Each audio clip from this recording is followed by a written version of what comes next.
आपकी Iran straight of Hormuz से करते हैं, जहां पर कल यानी कि 27 मार्च को 2 जहाज तेल के उड़ा दिए गए।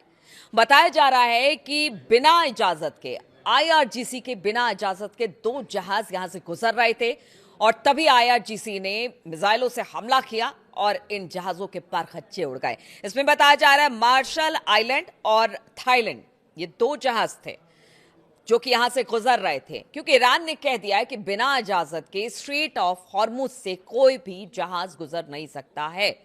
और बिना इजाजत के ये दोनों जहाज गुजर रहे थे और उसके बाद ऐसा मंजर देखने को मिला जहां पर पूरी जहाज के परखच्चे उड़ गए, काला धुएं का गुबार उड़ता हुआ दिखाई दिया और पूरी तरह से ये जहाज नष्ट कर दिए गए। इधर अगर ट्रंप की बयान की बात की जाए, ट्रंप ने एक बड़ा बयान दे दिया है। उन्होंने कहा है कि स्ट्रेट ऑफ हॉर्मुज नहीं, ये स्ट्रेट ऑफ ट्रंप है। अब देखिए, स्ट्रेट ऑफ ट्रंप कह रहे हैं इस पूरे स्ट्रेट ऑफ हॉर्मुज को, और उनका कहना है कि जो भी चाहे यहां से जहाज निकाल कर लेकर जाए। लेकिन अब ट्रंप के दावों की पोल खुल रही है। वो स्ट्रेट ऑफ ट्रंप जरूर कह रहे हैं, लेकिन यहां पर किस तरह से ईरान के मिसाइलों का निशाना दूसरे देश जो कि बिना इजाजत के ईरान के इस स्ट्रेट ऑफ हॉर्मुज से अपने जहाज ले जाने की कोशिश करते हैं, तो उसका हश्र क्या होता है। और ईरान ने चेता दिया है कि अगर आगे भी इस तरह से बिना इजाजत के ईरान के अगर यहां से कोई भी जहाज गुजरता है तो उसका हश्र ये होगा। फिर ट्रंप के स्ट्रेट ऑफ ट्रंप का बयान क्या मायने रखता है। ट्रंप खुद ही से अपने आप को विशिष्ट मानते हैं, बेहतर मानते हैं, और उनका कहना है कि देखिए, जो मैं कह देता हूं वो हो जाता है। 10 दिन का सीज फायर किया है, लेकिन हमले इसके बावजूद भी हो रहे हैं। इसराइल में तो इतने जबरदस्त हमले हो रहे हैं कि पूरा इजराइल इस वक्त, चाहे वो तेल अवीव हो या फिर जेरूशलम हो, हर जगह तबाही का मंजर दिखाई दे रहा है। जबरदस्त तरीके से मिसाइल और ड्रोन से हमला किया जा रहा है। और अगर बीते दिनों की बात की जाए तो कुवैत पर भी एक बड़ा हमला ईरान की तरफ से किया जा रहा है, जबकि अमेरिका ने कहा है कि बहुत जल्द युद्ध खत्म हो जाएगा। लेकिन इसके बावजूद ईरान का यही कहना है कि देखिए, बातचीत सिर्फ आपकी तरफ से कहा यह जा रहा है कि बातचीत हो रही है, लेकिन हम किसी तरह की बातचीत में शामिल नहीं है, ना ही हमारी तरफ से किसी तरह की कोई बातचीत हो रही है।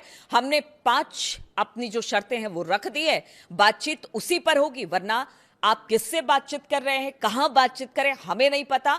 हमें तो यह पता है कि स्ट्रेट ऑफ हॉर्मुज से कोई जहाज नहीं निकलेगा। ईरान पर जब तक हमला होता रहेगा तब तक हमले का जवाब ईरान देता रहेगा।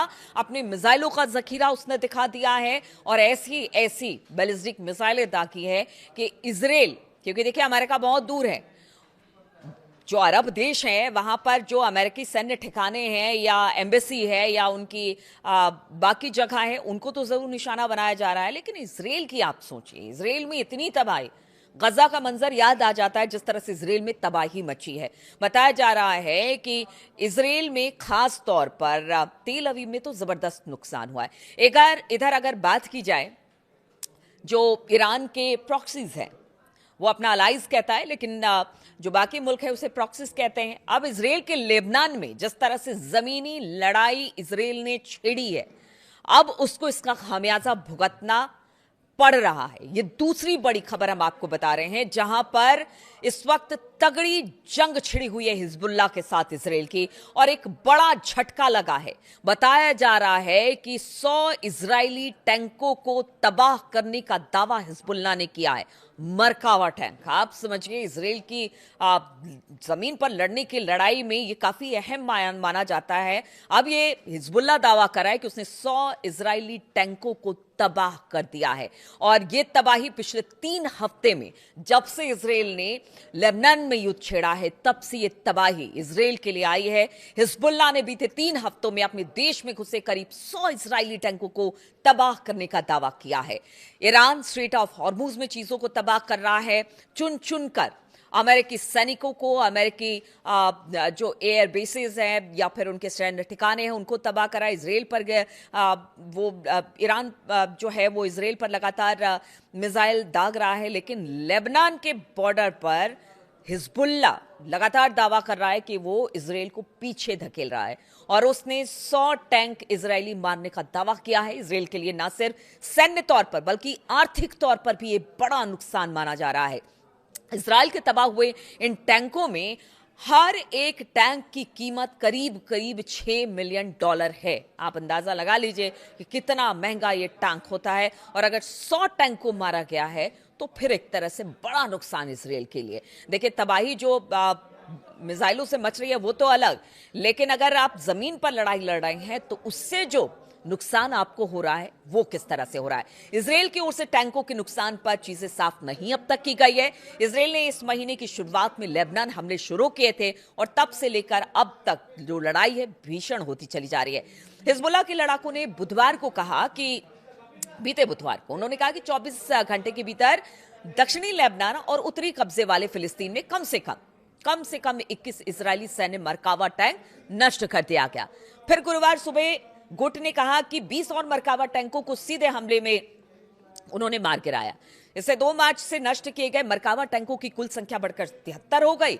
अलग अलग इलाकों में भी हमले हो रहे हैं। गुरुवार शाम को हिजबुल्लाह के लड़ाकों ने दर्जनों और मरकावा टैंकों को सफलतापूर्वक निशाना बनाकर नष्ट कर दिया। इससे तबाह हुए टैंकों की कुल संख्या अब 100 के पार पहुंच गई है। इसलिए हिजबुल्लाह दावा कर रहा है कि उसने 100 मरकावा टैंकों को ध्वस्त कर दिया है। उन्होंने बयान में कहा कि गुरुवार को हुए हमले के नवीनतम दौर में कई स्थानों पर मरकावा टैंकों को निशाना बनाया गया। प्रेस टीवी के मुताबिक डेबिल में 3 टैंकों पर गाइडेड मिसाइलों से हमला किया गया। अलकंतारा में तकनीकी स्कूल, वोकेशनल स्कूल, जलाशय और पानी की टंकी के पास मरकावा टैंकों पर हमले किए गए। 3 अन्य टैंकों पर हमलावर ड्रोन का इस्तेमाल करके हिजबुल्लाह के लड़ाकों ने हमला किया। हिजबुल्लाह ने तैबह में 1 दर्जन मरकावा टैंकों पर गाइडेड मिसाइलों से हमला किया। डेर सीरियन में 4 टैंकों पर हमला किया गया। एक अन्य टैंक पर भी तैबह में तबाह कर दिया गया। अलकंतारा सड़क पर यह हमला किया गया। हिजबुल्लाह ने लेबनानी जमीन पर एंट्री करने वाले टैंकों को लगातार निशाना बनाया है। सैन्य विशेषज्ञों की माने तो इसे मरकावा नरसंहार कहा गया, जो कि एक शब्द है। 2006 में युद्ध के दौरान एक अभियान से जुड़ा यह शब्द, जब हिजबुल्लाह लड़ाकों ने 25 मरकावा टैंक नष्ट किए थे और 34 इजरायली सैनिकों को मार दिया था और उसके बाद इजराइल को इलाके से पीछे हटने पर मजबूर किया था। इस बार तो टैंकों की संख्या आप सोच रहे हैं 100 है। 100 टैंकों को मार दिया गया हिजबुल्लाह की तरफ से। कहा यह जा रहा था कि हिजबुल्लाह खत्म कर दिया गया, हिजबुल्लाह का सफाया हो गया है, हिजबुल्लाह के बड़े नेताओं को टारगेट किया गया। लेकिन अब जिस तरह का नुकसान हिजबुल्लाह इजराइल का कर रहा है, उससे तो एक बड़ा नुकसान इजराइल को हो रहा है और लग रहा है कि अब 100 टैंकों को नष्ट किया, आगे भी इसी तरह से हिजबुल्लाह का हमले जो हैं वो लगातार तेज होते चले जाएंगे। तो क्या अब इन इलाकों से इजराइल फोर्सेस जो हैं वो पीछे की तरफ खिसकेंगे? और क्या ये जो चोट इस वक्त इजराइल को पहुंच रहा है, उससे तो कह लीजिए कि घर के अंदर ही नेतन्याहू को घेरा जा रहा है। अपोजिशन लीडर हो या खुद उनके पार्टी के नेता हो, कह रहे हैं कि अब और नहीं। इजराइल में भयंकर तबाही हुई है। इधर ट्रंप अपने दावे कर रहे हैं, नेतन्याहू कह रहे हैं कि जल्द खेल खत्म हो जाएगा ईरान का। लेकिन ईरान ने जो तबाही मचाई है इजराइल में, और उधर हिजबुल्लाह लेबनान और फिलिस्तीन की तरफ से लगातार टैंकों को तबाह करके इजराइल को डैमेज कर रहा है, ये कहीं ना कहीं बड़ी मुसीबत का सबब बनने वाला है। अगर ये मामला और लंबा खिंचता है और जितने प्रॉक्सीज है ईरान के वो और एक्टिव अलग अलग जगहों पर होते हैं, इधर ट्रंप अगर बाज नहीं आते अपने बयान देने से, तो फिर आगे क्या होगा इस पर हमारी नजर बनी रहेगी।